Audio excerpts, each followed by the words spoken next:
ఈ రోజే డౌన్లోడ్ చేయండి. మీ ఫేవరెట్ షోస్ చూడండి.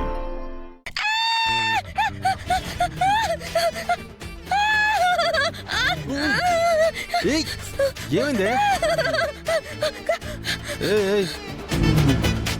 అలా ఆర్చావేంటే? బాత్రూంలో ఉన్న అద్దంలో నిన్ను నువ్వు చూసుకున్నావేంటి? ఎలా? ఇంట్లో నువ్వున్నట్టే బాత్రూంలో అది ఉంది, దానికి అంతలా అరవాలా? కాక్రోచ్ అంటే పరమ ఎలర్జీ. నువ్వంటే నాకు సేమ్ ఫీలింగ్. అరచి గోల చేశాను నేను. ఎవరి ఎలర్జీలు వాళ్ళకు ఉంటాయి మరి. నిన్ను ఏంటి పైకి వస్తున్నావు? ఏం చేస్తున్నావు?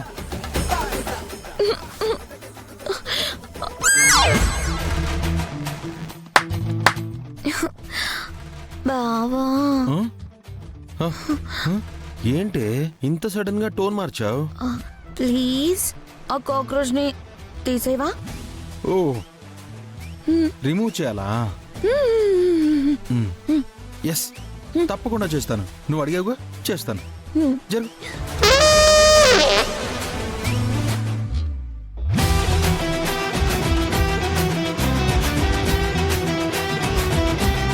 ఇదిగో, నేను లోపలికి వెళ్తుంది కాక్రోచ్ రిమూవ్ చేయడానికి కాదు, మరి స్నానం చేయడానికి.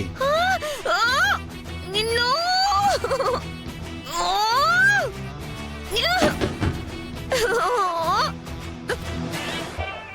చచ్చినోడు. స్నానం చేసేటప్పుడు సబ్బు పడి దాని మీద కాలు పడి జారి పడి కాలు చెయ్య విరిగిపోవాలి, అప్పుడు ఉంటుంది. మొత్తం వింటున్నా.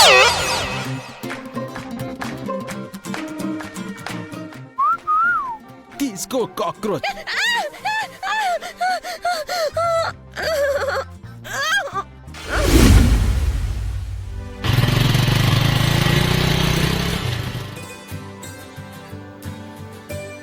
విద్యా, విద్యా, విద్యా, విద్యా, విద్యా. నాన్న వెంకీ, అమ్మా విద్య ఇక్కడ. తనెక్కడో బయటున్నట్టుందిరా. నాన్న వెంకీ, నేనే నీకు ఫోన్ చేద్దాం అనుకున్నాను. అక్కడంతా బానే ఉందా? అంతా బానే ఉందమ్మా. కోడలతో కానీ మీ అత్తయ్యతో కానీ గొడవలేం పెట్టుకోలేదు కదా? నువ్వెక్కడున్నా కోడలతో సంతోషంగా ఉండడమే మాకు కావాల్సింది.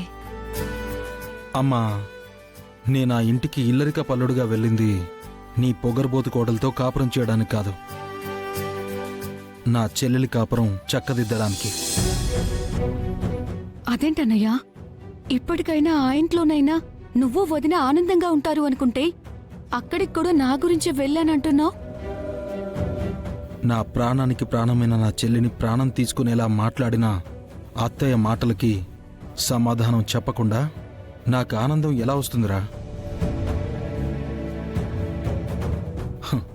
బావని నిన్ను ఒకటి చేసినప్పుడే నాకు ఆనందమైన, సంతోషమైన, సంబరమైన.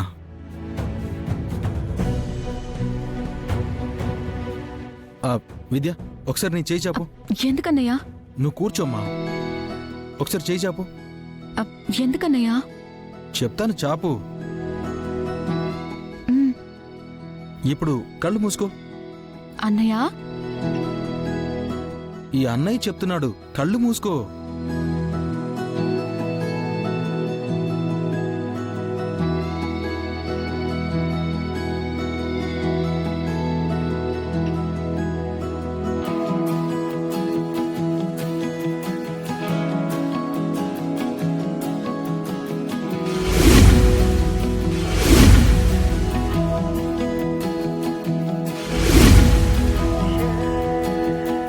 ఇప్పుడు కళ్ళు తెరు.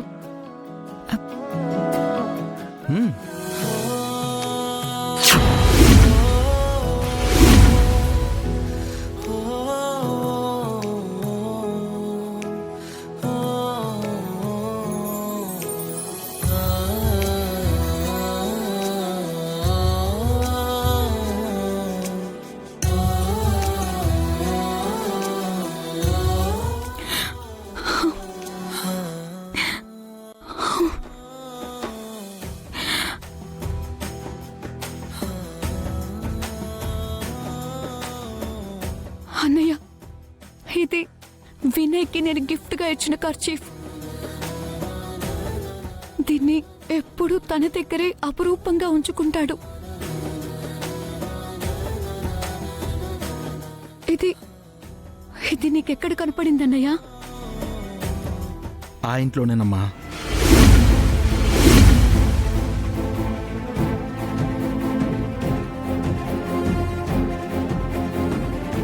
ఆ ఇంట్లోనా? అవునరా, ఆ ఇంట్లోనే ఈ కర్చీఫ్ దొరికింది.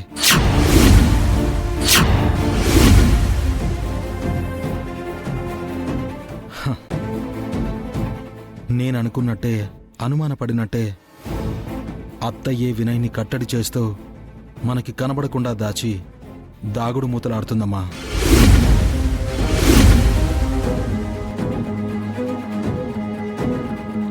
నువ్వు ప్రాణాలు తీసుకోబోయావన్న కోపంతో ఆ ఇంటి మీదకి వెళ్ళినప్పుడు నాకు అనుమానం కలిగింది. ఆ తర్వాత పద్దుతో మాట్లాడినప్పుడు ఆ అనుమానం మరింత బలపడింది. అందుకే ఇల్లరికపు అల్లుడిగా ఆ ఇంట్లో అడుగుపెట్టి ఈ ఇంటి అల్లుడి కోసం అత్తయ్యతో ఆట మొదలుపెట్టాను. అప్పుడేరా ఈ కర్చీఫ్ కంటపడింది.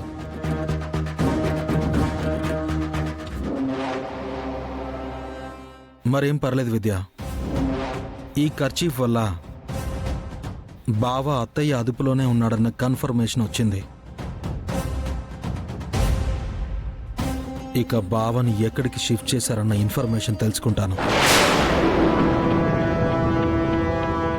బావని ఏ ఊర్లో దాచినా, 7 సముద్రాల అవతల దాచినా, ఆఖరికి ఎవరడ్డొచ్చినా సరే బావని అతి త్వరలో భద్రంగా తీసుకొచ్చి నీ ముందు నిలబెడతానమ్మా. నీకు మాటిస్తున్నాను. నువ్వు ధైర్యంగా ఉండమ్మా. నేను బావని తీసుకొస్తాను. అన్నయ్య,